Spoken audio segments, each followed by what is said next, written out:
자, 32번 해석 가볼게요. 자, 문장 처음부터 나론니라는 게 나왔어요. 나론니는 부정어죠. 자, 부정어를 이렇게 문두에서 쓴다는 것은 부정어를 강조하려고 쓰는 것이거든요. 그래서 우리가 원래 주어가 나오고 부정어가 나온 다음에 동사가 나온다. 그런데 이 부정어를 강조하고 싶다. 문두로 빼시면 돼요. 근데 문두로 뺄 때 그냥 이 부정어를 문두로 뺀다고 끝나는 게 아니라 이 뒤에 나오는 따라 나오는 문장을 도치시켜 주셔야 돼요. 그래서 부정어가 문두에 나오고 기존에 쓰인 조동사가 있다면 그 조동사를 먼저 써주시고요. 없다면 두 동사를 빌려오면 되겠죠. 그 다음에 주어, 그 다음에 일반 동사를 써주시면 됩니다. 자, 이게 부정어 강조에 의한 도치 구문이죠. 그래서 원래 저 문장은 메모리가 주어져. 메모리, 나론리, 언더, 라이즈.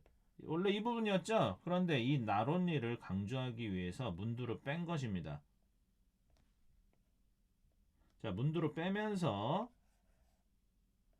나론리가 맨 처음에 나오고 그 다음에 자, 기존에 쓰인 조동사가 없죠. 그럼 두 동사 빌려오면 됩니다. 그런데 이 언더라이즈가 3인칭 단수죠. 그래서 두 동사를 빌려올 때 더즈를 쓰시면 되죠. 그 다음에 주어였던 메모리를 써주시고 일반 동사는 3인칭 단수의 표현을 더즈에서 했기 때문에 여기서 언더라이 원형을 써주셔야 되죠. 이렇게 된 거예요. 그래서 여러분들은 원래 이 위에 걸로 해석하셔도 됩니다. 그래서 기억이라는 것이 기반을 둘 뿐만 아니라 기초를 제공해 줄 뿐만 아니라 이렇게 해석하시면 돼요. 자, 조동사 나왔죠. 도치구문 만들기 위해서 나온 조동사예요. 특별한 어떤 동사적 의미는 없습니다. 자, 기억이라는 것이 언더라이 기반을 제공해 줄 뿐만 아니라 기반을 제공하다. 자, 기억이라는 것이 뭐에 기반을 제공해 주죠? 어쨌든 우리의 사고할 수 있는 그러한 능력의 기반을 제공해 준다는 거예요. 이 형용사적 용법으로 해석하시면 되고 에롤 어쨌든 우리의 사고할 수 있는 능력의 기반을 제공해 줍니다. 그리고 그뿐만 아니라 기억이라는 것은 defines 규정 지어주죠. 규정 짓다. 뭘 규정 지어주죠? 내용, 컨텐트, 내용을 규정 지어주는데 우리가 가진 경험들에 대한 내용을 규정 지어주고 그리고 how we preserve 우리가 그런 경험의 내용들을 보존하는 방식에도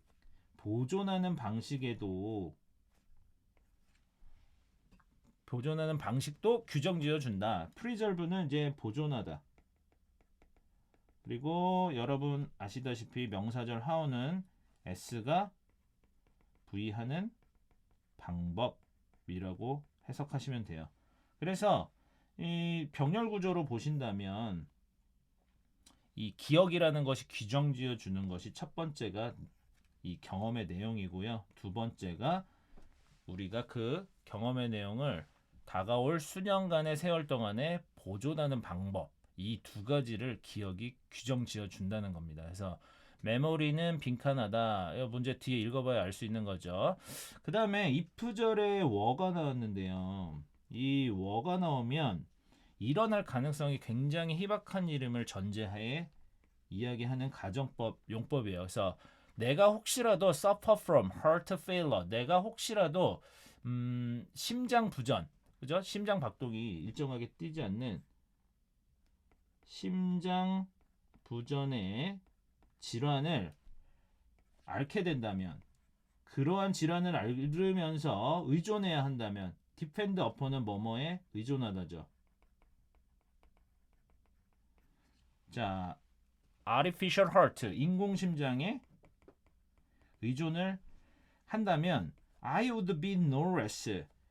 자, 그럼에도 불구하고 I would be no less myself. 이건 무슨 얘기예요? 그것은 나 자신보다 덜한 것이 전혀 아니다. 즉, 내가 아무리 심장부전을 겪어서 인공심장을 달고 있더라도 신체의 일부가 기계가 되었다 하더라도 그것은 여전히 나일 것이다. 이런 얘기를 하고 있는 거죠. 자, 여기서 일어날 가능성이 희박한 일임을 전제하에 얘기하기 때문에 실현 불가능한 상황에 대한 가정을 할 때 우리가 과거 시제 쓰죠. 그 다음에 주절은 would be를 써준 거예요. 이건 짝 맞춰서 시제 외워줍니다.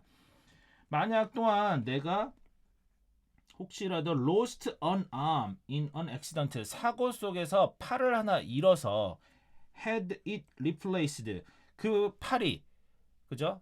부상당한 팔이 replaced, 교체되어지도록 하더라도, 이런 얘기죠. 한다면, 인공팔로 교체되어지도록 한다면, 그럼에도 불구하고 I would still be, 나는 여전히 essentially, 본질적으로 그렇게 인공팔로 바뀌어진 나는 본질적으로 나일 것이다. 이것도 시제 맞춰 주셔야 합니다. 로스트하고 우드 비가 나왔죠? 자, 이거 가정법은 빠르게 제가 표로 하나 그려드릴게요. 요 가정법은 자주 나오는 것이기 때문에 표로 좀 시제에 대해서 명확하게 외워둘 필요가 있습니다. 우리가 가정을 한다고 했을 때는 당연히 그 if절을 혼자 쓸 수 없고요. 부사절이기 때문에 주절하고 같이 쓰죠. 주절하고. 그래서 우리가 가정을 할 때는 5가지의 상황이 발생을 하는데요.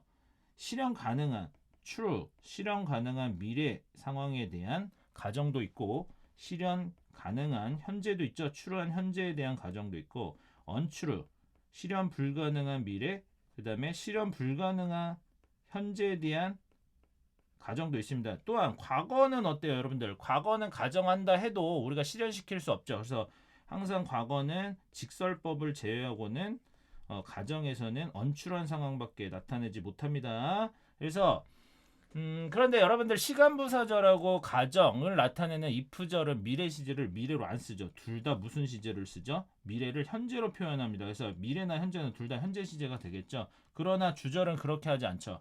주절은 실현 가능한 가정에 대한 주절 시제는 미래면 미래, 현재면 현재 시제를 써줍니다. 이거는 이제 실현 가능한 상황에 대한 얘기고요. 그럼 실현 불가능한 미래나 실현 불가능한 현재도 미래와 현재가 동일 시제로 표현되게 돼 있는데, 이 현재 시제가 이미 실현 가능한 상황에서 쓰여 있기 때문에 실현 불가능한 상황에 대한 가정은요, 시제를 한번 뒤로 미루게 돼 있어요. 그래서 과거 시제로 표현하게 되고, 그거에 대한 주절 시제는 will V나 V가 이미 쓰이고 있기 때문에 여기서도 will V나 V를 쓰지 못하고 would V를 쓰게 되어 있습니다. would V. 이렇게 되는 거죠. 그래서 내가 만약 너라면이라는 표현할 때 내가 아무리 가정해도 너일 수가 없잖아요. 그래서 실현 불가능한 가정으로 봐서 if I were you라는 표현을 쓰죠. 근데 여기서 if I am을 쓰지 않는다는 겁니다. 실현 불가능한 가정이기 때문에. 그래서 if절에서는 과거 시제 were를 쓰고, 그 주절 시제는 뭘 쓰게 됐어요? would V 쓰면 되죠. 그래서 내가 만약 너라면 나는 그 차를 사지 않을 것이다 라고 표현하고 싶으면 if I were you, I wouldn't buy the car, 이런 식으로 해서 영작해 주시면 되는 거죠. 시제 맞춰줘서. 그럼 정작 과거에 대한 얘기를 할 때는 이미 과거 시제가 쓰고 있기 때문에 if절에서 과거 시제를 못 쓰고요. 시제를 한번 더 밀어주시면 돼요. 그래서 had pp, 과거 완료 시제를 쓰면 됩니다. 이때 과거 완료가 실제 과거 완료를 나타내는 게 아니라 일반적인 과거를 나타내는 것이고, 그거에 대한 주절 시제는 would, 위를 would로 쓴다고 과거가 되지 못하죠. 위를 would로 써도 여전히 현재 미래를 나타내는 표현이에요. 가정법 주절 시제에서는 실현 불가능한 상황에 대해서.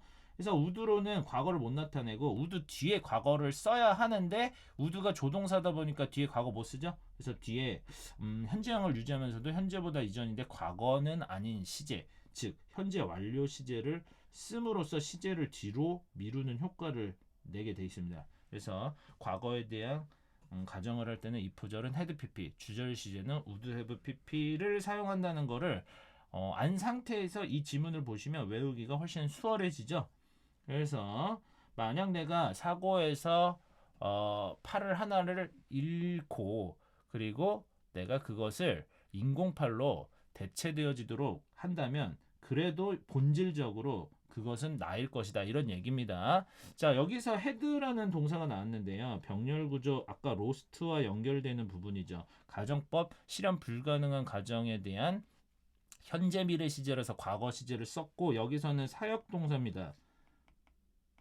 사역동사 have를 썼기 때문에 목적어 it에 대한 목적격 보호로서 수동 형용사, 수동 상태를 나타내는 이 분사가 나온 거예요. 그래서 인공팔로 그 사고당한 팔을 대체되어지도록 만들지라도 I would still be 나는 본질적으로 그것은 나일 것이다. 그 다음에 as long as라는 표현 나왔는데요. as long as는 주어가 동사 하는 한이라고 해석하시면 됩니다. 자, s가 V 하는 한. 그래서 나의 정신과 기억이 intact, 손상되지 않은 상태로 남아있는 한 이런 뜻이죠. 손상되지 않은.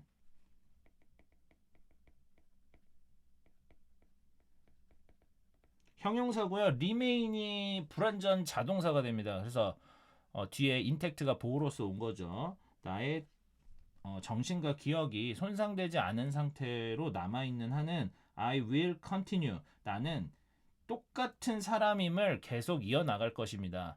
No matter which part. 자, 어떤 나의 신체 부위가 is replaced, 대체되어진다 하더라도죠. 자, no matter which part of my body. 요 부분이 나왔죠. 요 부분이 이제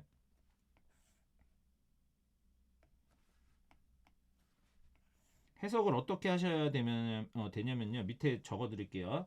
자, 지금 노메럴이 들어간 위치 파트 이 부분이 그 문장 안에서 주어 역할을 하고 있거든요. 그래서 no matter 위치 명사 그리고 동사가 나온 거예요. 그러면 이것을 어떻게 해석하느냐? 양보부사절로 해석하시면 됩니다. 어떤 any v 하더라도 이렇게 해석하시면 돼요. 위치 에버로 바꾸셔도 됩니다. 이 노메럴 위치는 위치 에버로 바꿔서 쓸 수도 있어요. 자, 다시 올라가 보면 No matter which part of my body, 나의 신체 중 어떤 부위가 자, other than the brain이죠. 즉, 뭐뭐만 제외하고죠. 뇌만 제외하고 뇌만 제외하고 어떤 신체 부위가 교체되어진다 할지라도 대체되어진다 할지라도 나는 여전히 동일한 사람임을 계속 이어나갈 것입니다. 자, on the other hand가 나왔죠. 반면에 역접입니다. 이런 거는 빈칸 넣기 나올 수 있죠. 순서 배열 문제나 문장 삽입 문제로도 나올 수 있으니까 위치 기억해 주시고요. 반면에 when someone 누군가가 suffer from advanced Alzheimer's disease 알츠하이머 질환 근데 아주 상당히 진행된이죠. 이미 상당히 진행된 말기의 알츠하이머 질병을 누군가가 앓고 있을 때 그래서 그의 기억이 모두 페이드 됐을 때 페이드 된다는 건 뭐예요? 알츠하이머 기억 때문에 기억이 흐려졌다는 거죠.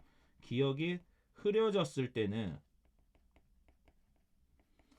그렇게 정신이 혼미해지고 흐려졌을 때는 그 사람들은 자주 종종 that year라고 말하죠. 자, 그 사람이 is not himself 더 이상 그 사람이 아니다. 과거에 그랬던 그 사람이 아니다. 라고 말을 하게 된다는 얘기입니다. 또는 that year라고 말하게 돼 있죠.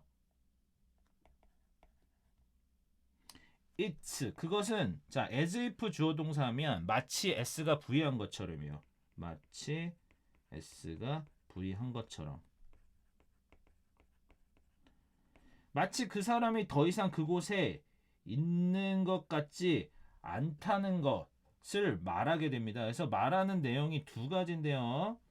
우리가 신체가 아무리 다쳐서 다른 어떤 기계 장치나 다른 것들로 대체되어지더라도 정신만 온전한다면 그것은 나로서 규정 지어줄 수 있는데 우리가 몸이 멀쩡하더라도 기억이 혼미해지거나 기억이 흐려져서 정신에 문제가 생기면 그것은 더 이상 나임을 규정 지어질 수 없다라고 얘기를 하는 거죠. 그것은 더 이상 그 사람이 아니다라고 표현하게 된다는 겁니다. 그죠? 비록 어떤 상태임에도 불구하고요. 자, 도는 비록 S가 V하긴 하지만 어떤 상태임에도 불구하고요. 그의 신체가 unchanged 변화되지 않는 상태로 남아있긴 하지만 이거 동사고 보호죠. 수동 상태를 나타내는 형용사라서 pp를 쓴 겁니다. 그래서 unchanging 하면 안 되겠죠. 대절은 그리고 아까 저 바로 도 앞에 나온 대절 두 개는 뒤에 완전한 구조기 때문에 둘 다 what으로 바꿨을 수 없는 거죠. 둘 다 what으로 바꿨을 수 없고. 그래서 문제를 풀어본다면 우리가 정신만 온전한다면 신체의 일부가 바뀌어도 그것은 나로 규정 지을 수 있는데 신체가 온전하더라도 기억이 흐릿해지고 희미해지고 정신이 손상을 받으면 그것은 나로 규정 지을 수 없다라는 걸 얘기하는 거죠. 그래서 기억이 무슨 역할을 하는 겁니까? 기억이라는 것이 우리를 누구인지를 규정 지어 준다는 거죠. 그래서 답이 1번이에요. 기억이라는 것이 만들어준다. 우리가 현재 우리 모습이 되도록 만들어준다. 즉 우리를 규정 지어주는 것은 바로 기억이다라는 거죠. 그래서 답이 1번입니다. 내용 요약 한번 해볼게요. 자, 우리를 규정 지어주는 것은 신체가 아닌 정신과 기억이라는 것이죠. 기억이라는 것은 우리의 사고할 수 있는 능력에 기반을 제공해주고 그 다음에 경험의 내용과 그 경험의 내용을 보존해주는 방식을 규정 지어줍니다. 그래서 또한 기억은 우리가 누구인지를 규정 지어줌으로써 인공심장이나 인공팔로 우리가 바뀌었어도 본질적으로 그것은 나의 존재를 바꾸지 못하죠. 근데 바뀌지 않은 정신과 기억 때문에 실체 일부가 바뀌어도 여전히 같은 사람이지만 알츠하이머병 같은 어떤 우리의 기억이나 정신에 손상을 주는 질병을 알았다면 이것이 기억을 흐려지게 만들고 이 변화되지 않은 신체에도 불구하고 그것은 정신이 손상받은 나는 본래 내가 아니라고 얘기를 해주는 지문입니다. 여기까지 할게요.